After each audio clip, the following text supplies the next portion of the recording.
Want to make a podcast? Spotify's got a platform that lets you make one super easily, then distribute it everywhere and earn even more money.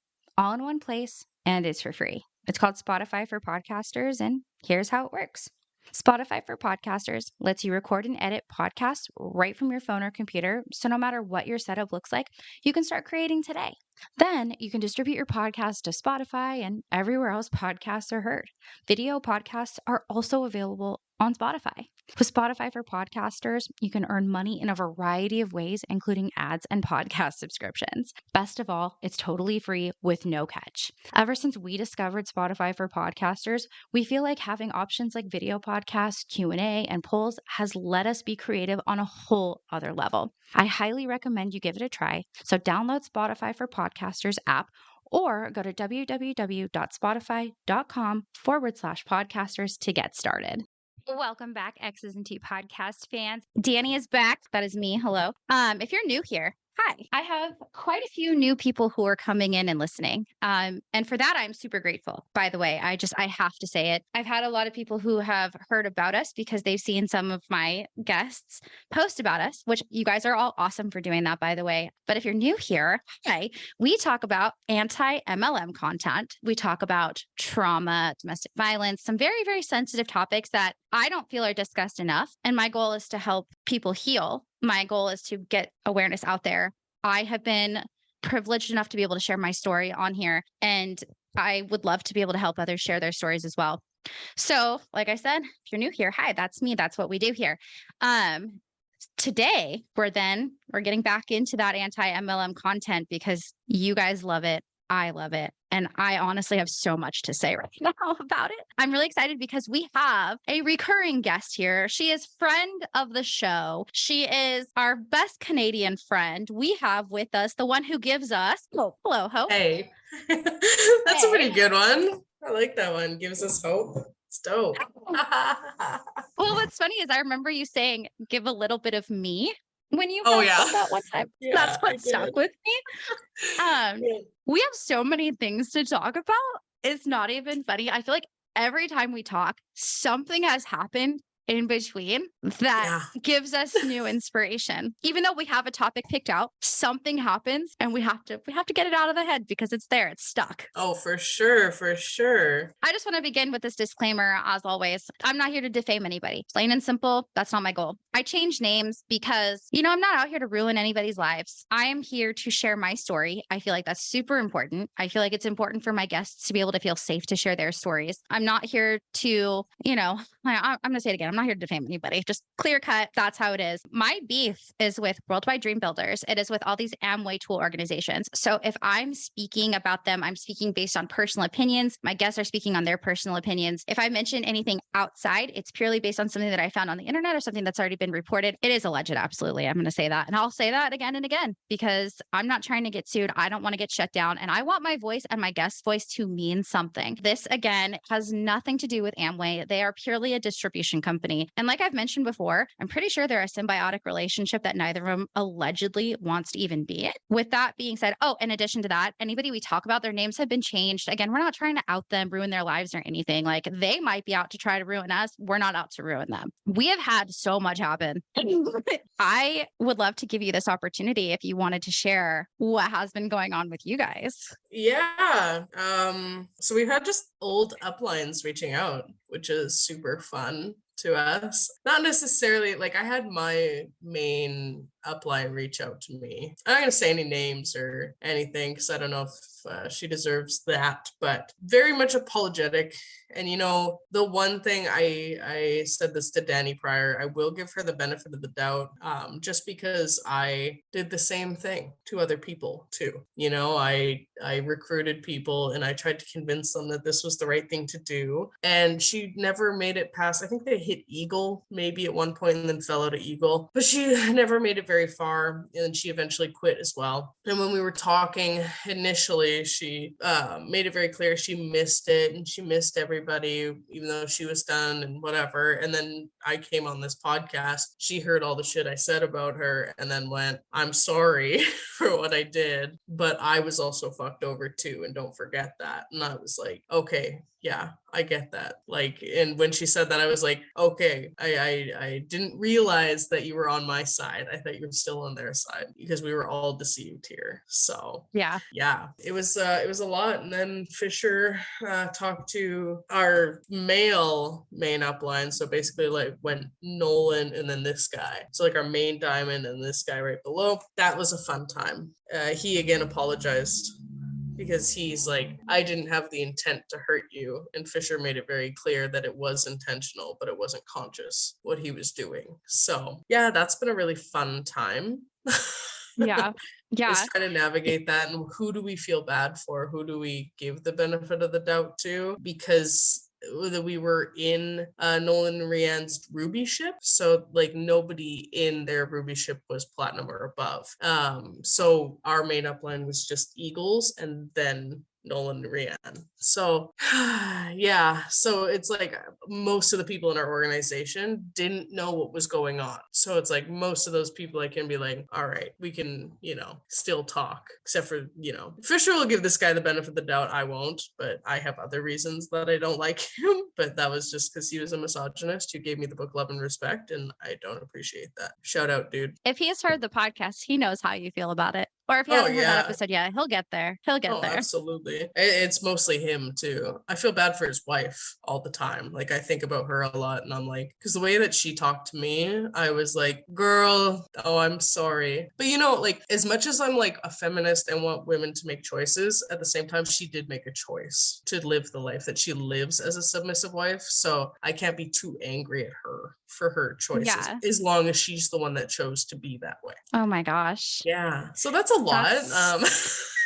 Yeah, I mean, it's so funny. And you know what? We both talked about this beforehand, but we're getting out there, you guys. Our voices are starting to mean something. I mean, I personally believe that meant something from day one. I mean, Hope, you were the very first guest that we had here to talk about Worldwide. So we've created this friendship because of this podcast. And it's awesome because we can relate on that.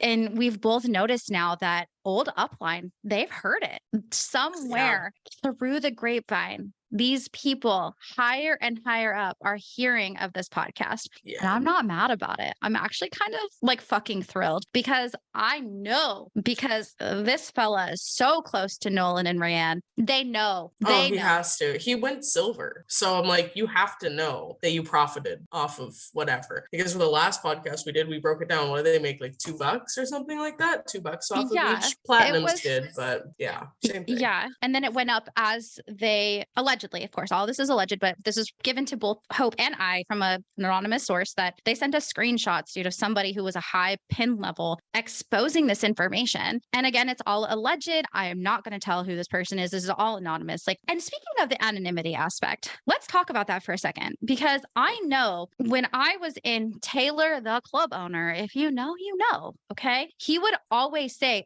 you're going to trust Sexy Kitten 69 on the internet, on threads, who are giving you a fake name while we are giving you our faces, where we live. So one thing that I've learned recently more about, and a lot of it came about through learning about this whole Colleen Ballinger situation, is the power dynamic and how we let's be real, we're the little people in the organization. Yeah. I mean, we are the base level people. When you look at the pyramid, Taylor is way up, right? And we're way down here. And they grill into you behind the scenes. If you've ever been to one of their quote business briefings, which is what we call board plans. If you've been in the business, it's called a board plan. If you've been to one of those and you've only been to one and you caught the vibe that it's horrible, good for you. I'm so proud of you. I'm so happy that that's all that it took to get you to run away. But us who actually were involved, there's so much more that happens behind the scenes in what they call trainings, to where our upline in a very manipulative way kind of like drill it into us that you don't say anything. Like we're not allowed to say anything at our jobs about what we're doing. We're not allowed to really even tell our family because they're quote going to be negative. Like they groom us into like, don't say anything because nobody's going to believe you anyway. No one, everyone's going to think you're dumb or whatever, which is really what abusive people tell their victims anyway. And I don't love using the word victim. I always like to use the word survivor, but in this situation, I feel like the word victim is absolutely necessary because that's how they treat us. Yep, absolutely. I totally agree. And people are scared. I mean, I've had people who wanted to just tell me their stories because they're like, I don't want to talk about this publicly. I just wanted to be able to tell you like, hey, thank you so much. Or a lot of the times they'll talk about Hope and Fisher. They'll be like, hey, I was really inspired by them. I just wanted to talk about it, but I don't want it to go public, which yeah, shout out to you guys. Thank you. But that's why I love Reddit. And I did mention this in my Landmark Forum episode. If anybody guys hear that one, that's a fun fucking one. But Reddit, I feel like has such incredible insight because that's where people can be brutally honest. And yes, they do it under the guise of a username, but a lot of the time it's because somebody like fucking Taylor grilled them and was like, you don't say anything. That goes against the cardinal rules, or they're afraid of getting sued or whatever, you know? And it's at one point I was afraid to come out. I'm sure everybody was, but you guys can have my face. You guys can use my face right here. I am not afraid of getting sued because I've done everything right. Hopefully this much. Allegedly this is happening. No, but for real though, like that is why people are not coming forward. Absolutely. They definitely created a platform where we couldn't speak, right? It was very much, you had to earn it basically, but it wasn't even earning it. It was like, oh, you have to be brainwashed enough so you don't say dumb shit on stage. Like that's what you get. They made it very clear that we weren't supposed to talk ever to anyone because we don't know what we're talking about. But like, you know, I was even telling Fisher this. We were in Worldwide for 5 years doing 2 board plans a month. I could show the plan. Like by the end of it, I could for sure show the plan. Like there would be like, I could go to my parents and explain step by step what we were doing. I can't anymore. My memory, you know, just repression. I'm just kidding.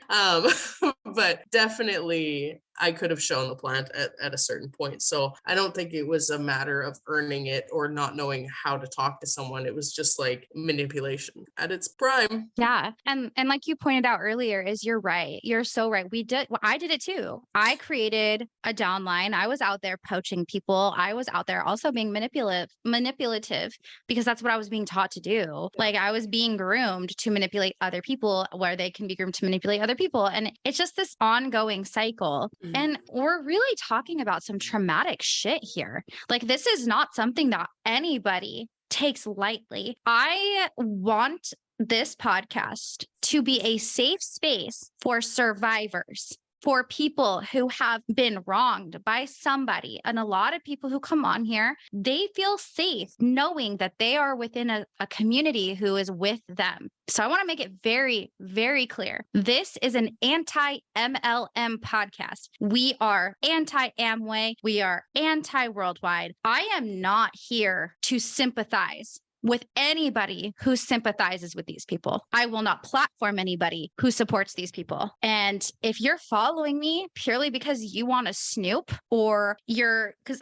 you'd be surprised how many people have come and liked one of my posts and then quickly unlike it. And I go and look them up because I see their name, you know, obviously pops up and they have pictures with one of the diamonds that we speak about. And that's how I know the diamonds are getting this information. They are hearing our voices. They are hearing us say, you fucked us over. That's how we personally feel out of our own personal experiences and opinions. And that says something. How many people have we had come on here? Several. And there's several more who still haven't heard us, or they haven't maybe had the courage, or maybe they're out there on Reddit because they're too afraid to say something. So when I tell you right now, very, very clearly, I'm sorry. I like, it's interesting because I know that some of the diamonds are incredibly popular, but they're not so popular that you know who they are if you have not been in Worldwide. I know people outside of Worldwide don't know who these diamonds are. So I say that and I sound strong about it. And there's not any particular person that I'm speaking to. It's just I'm being spied on quite a bit now. And I'm not mad about it because this is getting back up to the upline that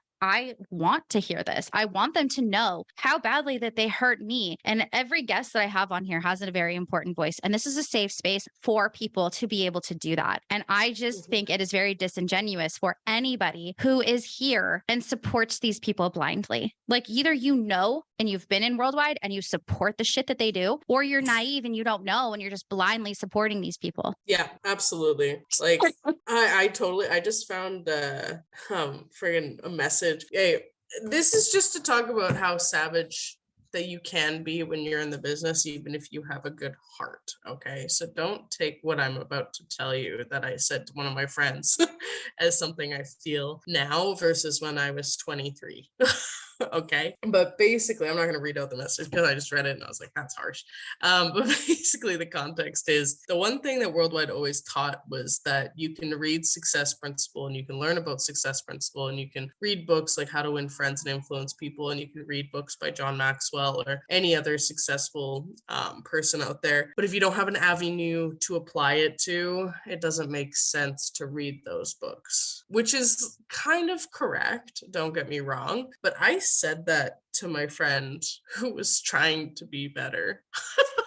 I was like, if you don't have an avenue to apply yourself to, then don't bother. That's the stuff that we were taught to say to Yes. other people. And that's why you somewhat have to give the benefit of the doubt, is because, Danny and I both probably have said stuff to people like that before. 1000%. Yeah. So it's like you have to give some grace to people that were just as naive as you were, if that makes sense. Yeah. So that's why there's that one upline that reached out that I'm like, all right, I forgive you, but just you. Yeah. But But oh yeah. no, definitely. You're not wrong. I mean, gosh, I was such a disrespectful little shit to my father. Okay. This is Oh my yeah. dad. My father is my hero now. Like my dad is like, I talk to my dad every single day. Like I regret so much. And my stepmom too. Oh my God. Like if there's any two people that I personally know in my life who have established what I personally view as the success that I want to reach, it's my parents. And who was I always told not to listen to? My parents. My dad, when I got out, I was a mess. I was disheveled. I didn't know how to use my money anymore. I was confused. I'm grateful because my dad helped me save money. My dad actually helped me do things that Worldwide said they could do, but never fucking did. That's the thing. Me and Fisher look like we don't make a lot of money right now because it literally was ingrained in our brains for 5 years to live below our means. So there was a lot of things that people look at us and people don't believe our jobs almost, if that makes sense. So like I've said to people, because I work in cannabis, right? But I was in production. So I did like the production floor stuff, and now I'm corporate. Like I made it to corporate cannabis, which is like salary, work from home, fun job. I made it basically. And people don't believe it because it's like I drive a really crappy car and I live in a crappy apartment because I was told to live in a crappy apartment and live below my means. And Fisher and I just got in contact with a realtor at 27 years old with our second kid on the way. Surprise, I'm pregnant. But with our second kid on the way, and I'm like, we're so behind. They were supposed to help us with this. That's what we thought they were at the beginning. That's what they thought they were mentors for our life. We thought they were going to teach us how to save and be better people. We didn't think that they were going to teach us how to be a better person in a cult and just be like a carbon copy of another person who's another person. Yeah. Yeah, I feel you. Sorry. No, you're I'm good so because mad it's about true. it. I am too. And I have to agree with you. Like I'm turning 30 and I always envisioned that by 30, I would own a house, right? I don't own a house because for several years I was taught you don't buy a house. And that's one of the things that they preached to us in Worldwide was don't buy a house. Like they would try to talk real estate agents out of being real estate agents because they're like, what you're doing is horrible. And they would even use the words, like they would break down in the word mortgage. I remember the football guy Death would do grip. that shit. Death grip. Yes. Yeah. And like that was a horrible thing like that they taught us because anybody who owns a house knows the value of owning a house. I rent, and my landlord is a fantastic person. I just want to own my own space. You know what I mean? And I feel behind. Like turning 30 is almost scary to me because I'm still trying to get out of this mindset of I'm not where I should be at 30. And I know that everybody's journey, like you are where you are, but same thing. Like I always thought these people were going to help me, but actually my dad helped me pay for a car cash. And it's not a bad vehicle. Like it was a 10-year upgrade to what I had. I was, and we always used to hear, if this guy talks really fast. They're the ones who are in Vegas with the twins. Mm-hmm. Yeah. They're like they child. Had the child diamonds. Yes.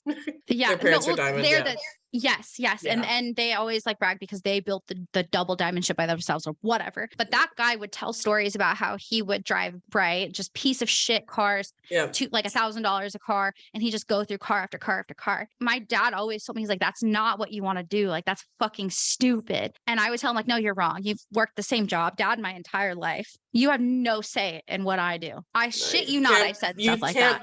You can't put a price tag on somebody's life, though. That's the thing about a vehicle. And were you in Oregon at the time? Do you guys get like snow? Like, you know what I mean? Yeah. Like you need to have good vehicles. Like I live in Canada. Like you need to have a good vehicle for driving. You can't be preaching that to people about the crappy cars that you drive. It's unsafe to do that. Very unsafe. The amount of breakdowns, dude, my upline had, they went through car after car after car, dude, because their upline was teaching them the same bullshit. So speaking of snow real fast, ADHD brain over here. Yeah. How often were your guys' board plans actually canceled because of inclement weather? 0. Did you hear her? 0. And what part of Canada are you in? The fucking I'm in like Alberta. Snowy tundra? Yeah, like it's not like that bad. Like I don't know, it's 16 degrees. It's kind of crappy right now, but pretty not great. Alberta's just not great in general when it comes to weather. There's snow, like it snows for the first time in October and then it goes away in April. So it's like 6 months for sure of like snow. And sometimes it'll snow, like it snowed in June in Jasper. So it's like it is pretty unpredictable, but 0 times. And there was times where it was scary driving. But the thing is they also use that as leverage. They would be like, you're from Alberta, get used to it. Yeah, I had a job do that to me once. But the fact that these fucking people did it to me and I wasn't even getting paid, dude. I was not even getting paid. None of us were getting paid. A lot of us were fucking broke while we were in the business. More often than not, people leave with more debt than they fucking entered with. I was debt free when I fucking joined this stupid organization. And then I came out and I was in the hole, dude. I was like, it took me forever to build myself back up out of that. But the inclement weather thing is a big deal because during that time too, while I was in, was when we had the Eagle Creek fire, which was the fire that was on the Oregon and Washington border. Like this fire jumped across the fucking river, big ass river, and attacked the entire gorge. This was a big fucking fire. This was a big deal in Oregon. This is probably the second worst fire season we'd ever had. The second worst being 2020 during the big fire when our whole state, people would take pictures and it was smoky as fuck. The inner city was on a level 2 fire watch, which means be prepared to leave. That's inner city. Okay. Oh, yeah. So during this time, highways were closed. There were still people who were, and I think maybe they gave a little bit of grace because like people from like Hood River, we had a lot of people from Hood River would drive down and then they drive back up. Dude, that's an hour and a half drive one way. And they would find loopholes of ways to come around and it would take them even longer. Their leaders were telling them, if you can get here, get here. There was never like hey, this is a fucking dangerous situation. Don't fucking come. I think they canceled 2 board plans, but they still had one that they told us if we could make it, come. And I remember we were there. It was actually kind of fun. It was during my honeymoon phase because my upline, Jess, actually, she worked for Popeyes at the time. So she like brought us food, but still like, nevertheless, like it doesn't matter if it was fun for us or not, because realistically, we were still being indoctrinated during this time and we were still expected to show up. There was never a, hey, stay home. It was never an affirm, stay home. It was, get here if you can. Oh, for sure. Means... like there was like, it was all the time. Like it didn't matter. I think the only time they ever canceled a plan was during COVID. It was the first time I ever experienced a plan being canceled. I've experienced them they being legally moved. Had to.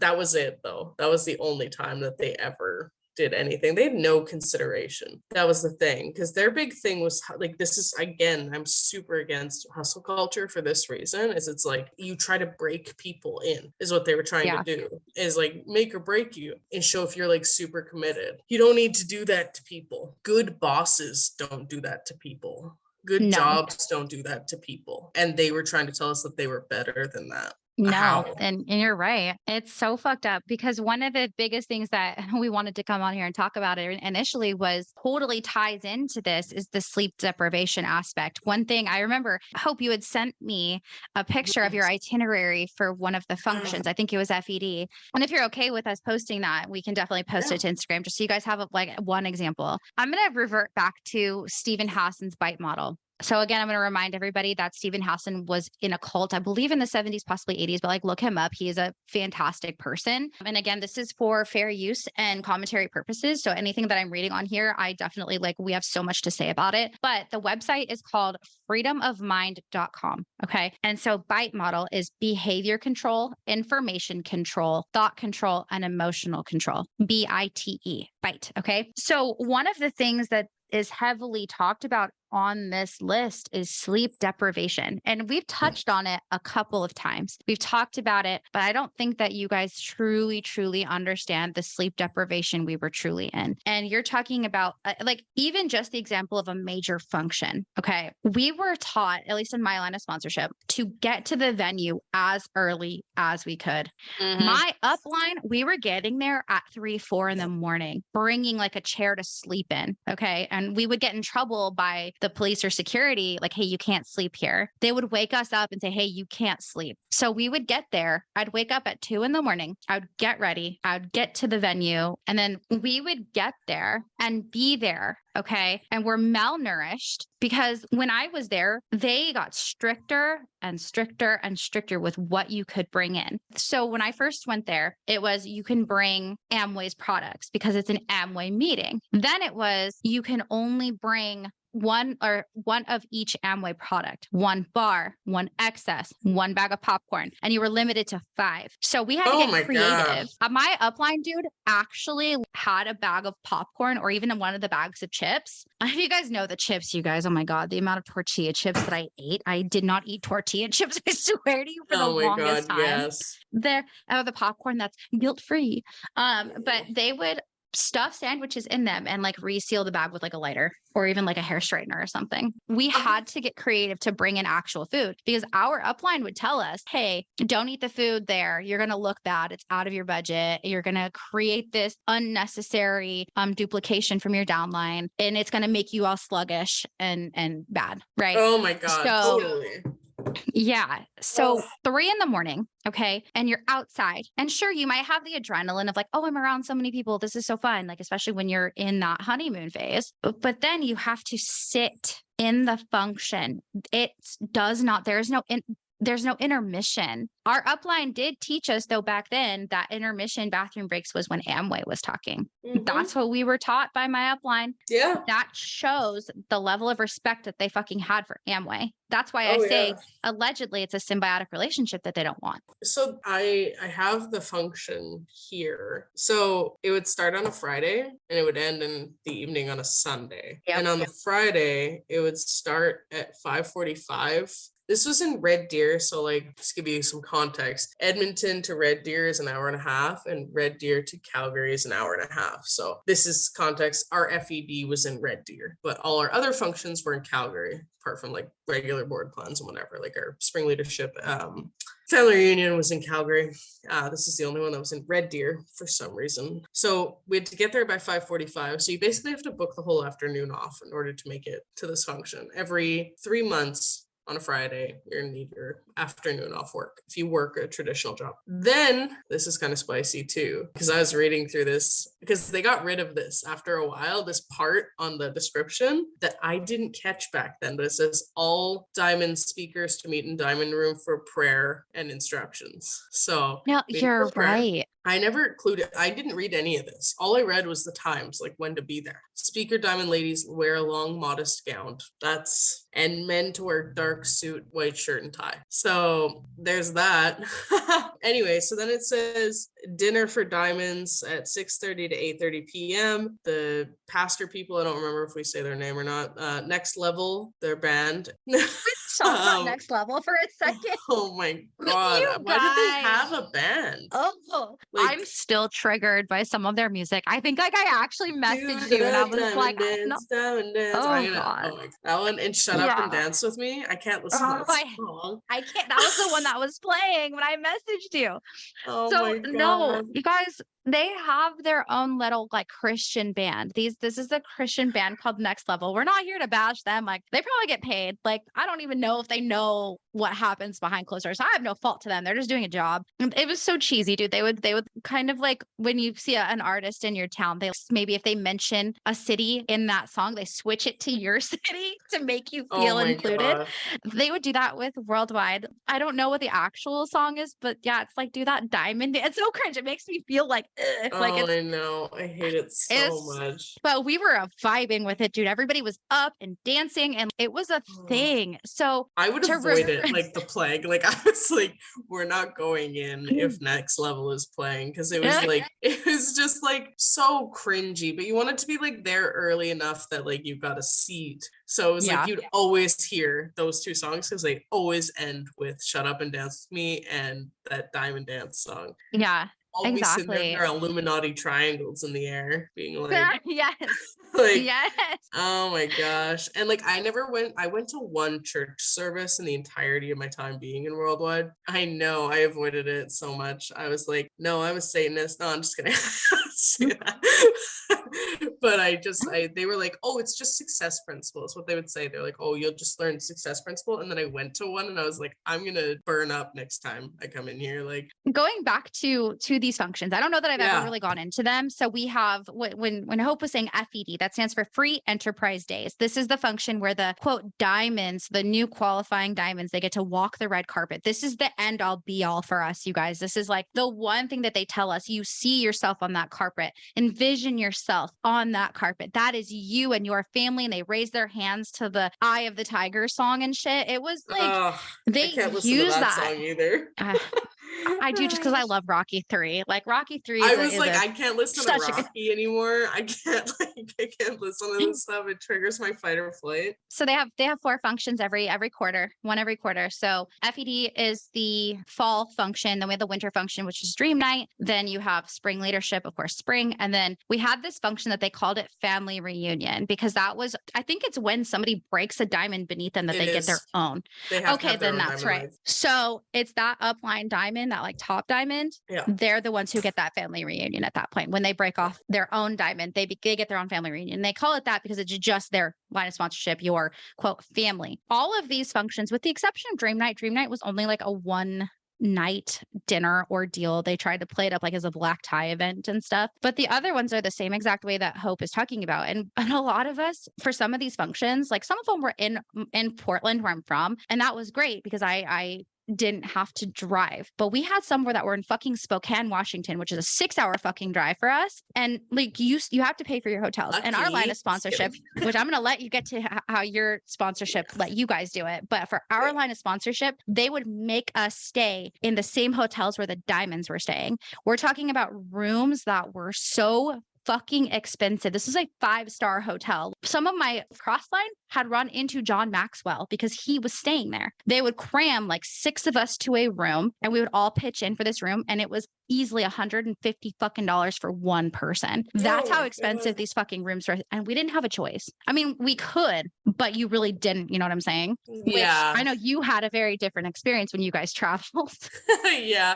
We went to Spokane once for our first family reunion before Dawn and Mary got their own, which was it was terrible. Like it's the nice part is like we're very similar countries. So it's not like I'm going like somewhere completely foreign, but things are also more expensive than they seem to us because it's in USD and we do not make USD. So there was that. And we had to stay at this like really crappy hotel. Like we didn't have to. There was like a Hilton we could have stayed at, but my neurodivergent ass did not want to sleep in a room with my upline. Like I didn't want to do that. I was like physically really uncomfortable with that. So we stayed at this Red Lion place or something in Spokane that was super far away. So we had to pay a lot of cab fare, which made us like meet some pretty cool people too. Like we had some like cool experiences, but like you can't drink till you're 21, which was really weird. So there's like certain places that like we would go to like sit down and they would be like, "Are you 21?" I was like, "Not yet." Like I was like, "But I'm 18, which is the drinking age here." And they were like, "You can't come in." I was like, "That's stupid."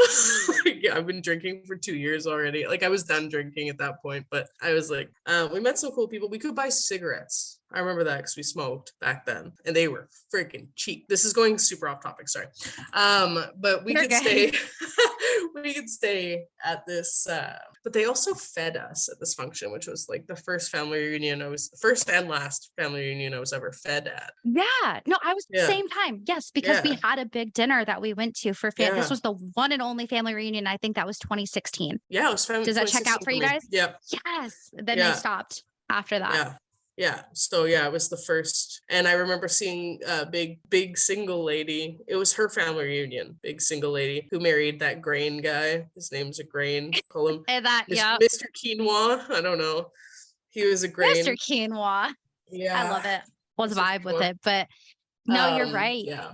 It was a very different experience for us. And like we had to drive all through the night in a bus, which sucked a lot. Didn't love that. I didn't ever want to do that again either, because it's just a lot to get into the States too. So there's like passports and like customs, all of this stuff. No, it's and all of that is so draining on its own. The drive can be such a shit show. My only fun drive was my first one up to Spokane. The second one, I literally fucking hated it. By the end of that was the first time I took a quote break from the business and was like, I'm fucking done with y'all, because this was with that crazy ass lady who accused me when I walked by her. I was laughing at her significant other's joke. Okay. I'm with Kyle at this time. They're not allowed to know that I'm with Kyle, but I was with Kyle at this time. Bitch. I swear to God, if you hear this, her name changed too, but she changed her name to some like actual religious words. I'll tell you afterwards. But yeah, no, it fucking sucked. And my upline, again, they blamed me for it. I will always say that. I always say fuck all of them for that. But during these functions, you guys were up for hours. We have no food.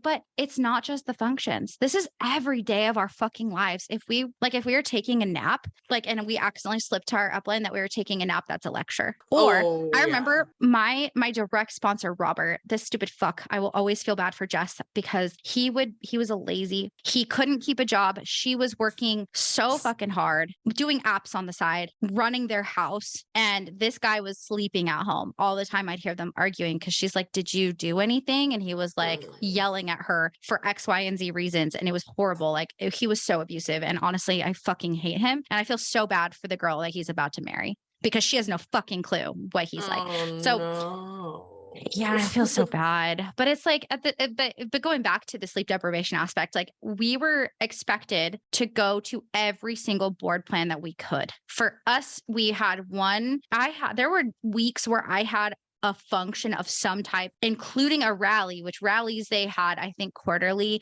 where a diamond would come in out of market and speak to our market, which was weird because we're not supposed to cross line. So it's like, how are we supposed to listen to what they have to say, but like don't apply what they have to say? It was weird. It's fucking stupid. But we would go to those rallies. Or if our upline, I remember when our upline Emeralds, the Syrian guy and his wife, when they had their very first rally, it was like almost expected that we were driving down. That was Medford. That's a 6-hour drive one direction. If the Crown guy was within at least 3 to 6 hours, we were expected to go. Yeah, that was the thing. Yeah. And we had to work full-time jobs. We had to do apps on the side. I was, by the end of this, working 3 fucking jobs and doing Postmates on the side. And do you know how much sleep that I got? I didn't sleep. I was so just like sleep deprived. And a lot of that, per Stephen Hassan's bite model, is they do that shit to you on purpose. Yes. I mean, do I think it's a part of toxic hustle culture in general? Yeah, absolutely. But there's a reason they have us stay up. So that's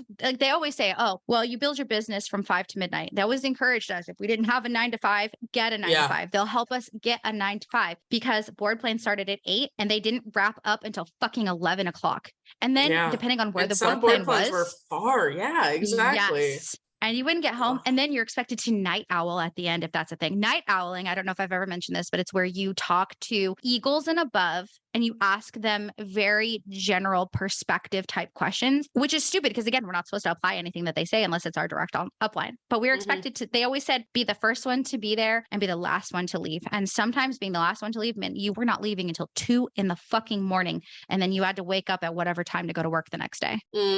Yeah. And like worked at a place called Aurora Cannabis.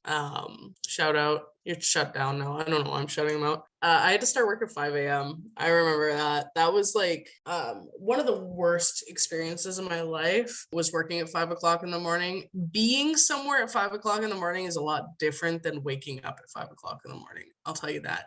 Like I had to be up at like 3:30. I lived like 20 minutes away from my work. Anyway, while I was doing that, I was only out of the business for a couple months, but I remember thanking Jesus that I wasn't in Worldwide anymore. I was like, thank God I'm not in Worldwide because I would actually die if I had to be at my job at 5 o'clock in the morning. I worked 5 to 2. Pretty much the first 2 years of me being in the business. They coached me to get this other job for my 3rd year. And I was so fucked up because I was in an abusive relationship because I was literally being physically and mentally abused by one person that they talked me into getting back together with. I was sleep deprived because of them. I was pregnant during this time too. Yeah. There was no excuses that I was allowed to give because I started really growing. Like I was almost at an eagle ship and they were praising me more. It was the pressure was on. She's like, I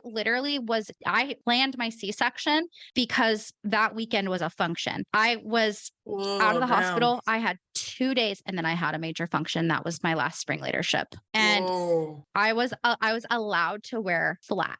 And they would say, look at her. She just recovered from a C-section. What's your excuse? Because of them, like so much shit went wrong with me. And it was like, yeah, it was pretty fucked up. I mean, I didn't have any like major medical issues, but I wasn't able to breastfeed following that day. Yeah. And it was one day and I lost my entire production and I was so sleep deprived because of the business and because I had a fucking newborn at home. And I only had 2 weeks of money to be able to even have an actual like maternity leave. My job, they offered me the opportunity to have as much time as I wanted, but I couldn't afford it because I had to do ditto, because I had to like have gas money. I had to have babysitting money now for my 2 kids. Yeah. It was like, that's the kind of shit that they put us through. Sleep deprivation, manipulation. This business, if you already have a narcissistic, abusive significant other, this will absolutely, without a doubt, in my humble opinion, absolutely make it worse. And if you don't for sure. And I don't have that and it still changed Fisher for sure. Yeah, it changed me too. It changed me and the way I treated people in general. It turns you into a different person. And I feel like if you deep down know that this is fucked up, you will leave. And I feel confident saying that because you guys are not that couple. Like Fisher has been so open on this podcast about how like he felt he had to be that way and how you guys have such a healthy dynamic now that you're out of the business. And that's not the case. You guys are the only married couple that got married in the business and are still with your significant other. Every other couple that I've ever spoken to is divorced. It wasn't without trial and error. Oh, sure. To be fair, 1000%. We went through a lot in 2020 after we left, like trying to figure out what was fair. We still have fights about this though. That's the thing. Like we still have arguments about the same thing after leaving Worldwide because we were so conditioned to be one way that it was like hard to snap out of that. I'm guilty of that too. And I got really rebellious too, which was not fair because I read Love and Respect and I obeyed Love and Respect. And then once I left, I started to completely disrespect out of spite. Because I was really angry. Like I want people to know at least that not to idolize us too much. We still have problems that we work through, but we're committed to each other. You know what I mean? Like we're celebrating our 10-year anniversary next weekend, actually, which is pretty exciting. Stop. That's so cute. So it's but they messed with us, man. I remember I can't remember, Jane, my one of my main uplines, she pushed me a lot to get a 9 to 5 job. I never had a 9 to 5 job when I was in Worldwide because I was a waitress. And then I worked at Aurora, and then Aurora I did 6 to 2, 4 on 4 off, and then I do 4 to 2, like 4 p.m. to 2 a.m., 4 on 4 off. And we would do like rotations that way. But she would push me to do that. And I was like, I'm not going to do that because I don't want to be sleepy. I was like, I don't want to be a sleepy person, so I'm not going to take that. And I didn't want to take the pay cut because waitressing was like mad money. So yeah, which is good that you were able to kind of within yourself make that decision, but you were still encouraged to do it. And I think you're being humble because I really do think like you and Fisher have been through so much. Yeah. And this business, they do tear people apart. Yeah. I was with a significant other. Granted, again, I call him Luke. If he ever hears this, bro, I'm so sorry.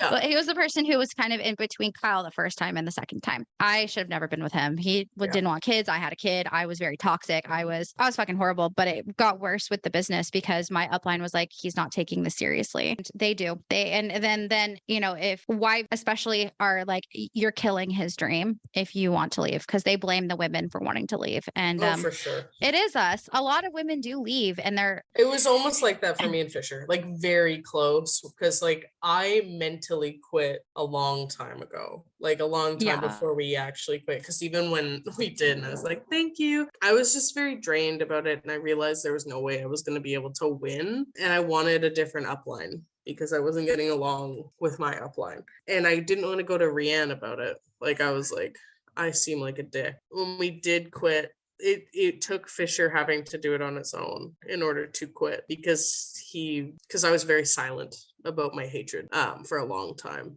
Like, I was like just kind of like blindly following him. I would be like, go to board plans, like do whatever you want by yourself. But I was very quiet about it. I think this is even before I was pregnant. I would go through waves though. To be fair, like I was like really committed, then not committed. It's just kind of how my whole time was in there. But it's totally fair, and that's really what they do, though. They tear couples apart, and it's because they teach us to go to two separate mentors. We can never sit down with one couple and do it like as a couple. Women have to go to women, men have to go to men, and we're each being given some bullshit information separately. Like we're two separate fucking people. Like that's why people leave. It's so fucked up and sad, or it like amplifies narcissism. Yeah, so and it tore us apart too. Like the way that they give us advice was like, they'd be like, don't talk to each other, talk to us. Yep. And that was even something that like we had trouble navigating after we quit, was like, who do we talk to? Because we don't actually have the answers. So it's like, do I Google it? Like, who's going to give me the right information on how to handle what's going on in my marriage right now? You know what I mean? Do I go to therapy? Like 1000%, dude. And for everything for me, I don't know if you guys can relate, but it was like, who do I talk to now? The one and only person I talk to about everything is my dad now. Like I will go to him for relationship advice. I will go to him for life advice. I'll be like, Dad, I don't know what the fuck's going on. Like help. And thank God me and my dad are as tight as we were, because my dad could have been like, fuck off. And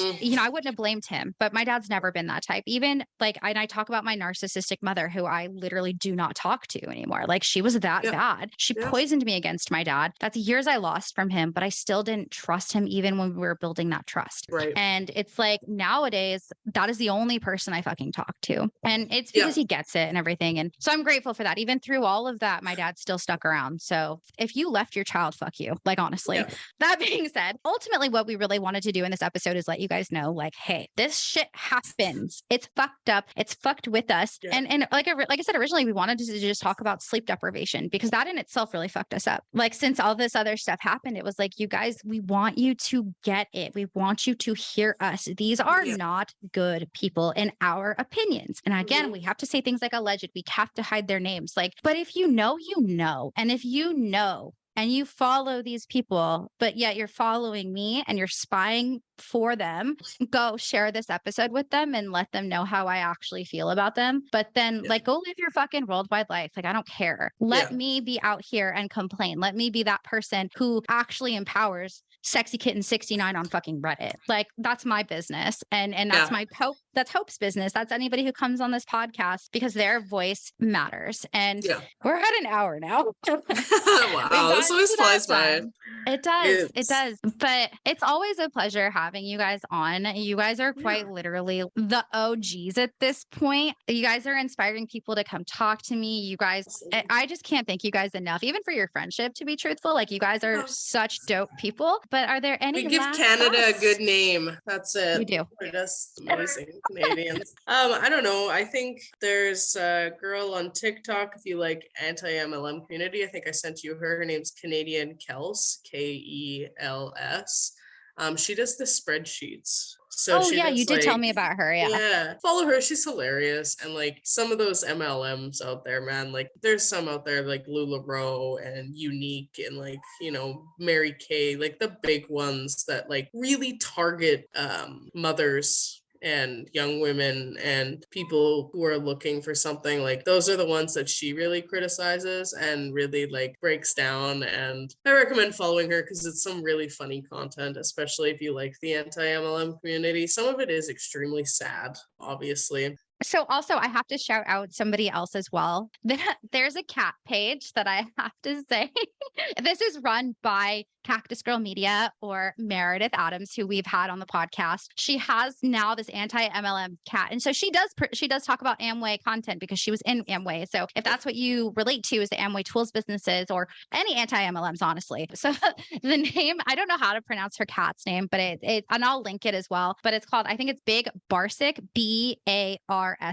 So Big Barsik. It's hilarious. I'm going to share anything and everything that I can from her. She's so funny. Also, Roberta Blevins, Life After MLM. Cannot speak enough about that podcast since you guys introduced me. The amount that I get approached. I'm really excited because I just really want everyone to truly, truly understand, right? That we don't come on here for no reason. Yeah. We all have a story, and sure, we're like joking and maybe making light of the situation, but that doesn't take away from the trauma that we have. And even though you might look at it and say, oh, it's just an MLM, it's not just an MLM. It's, in my opinion, a cult. And a lot of people that I speak to, oh cult. my gosh. Okay, this is super important, actually. Okay, so How to Be a Cult Leader was just released on Netflix. Highly recommend watching it. I can't remember what different types of cults there are specifically, but one of them is called a success cult, where they get people all warped into the mind of being successful. If you know, you know.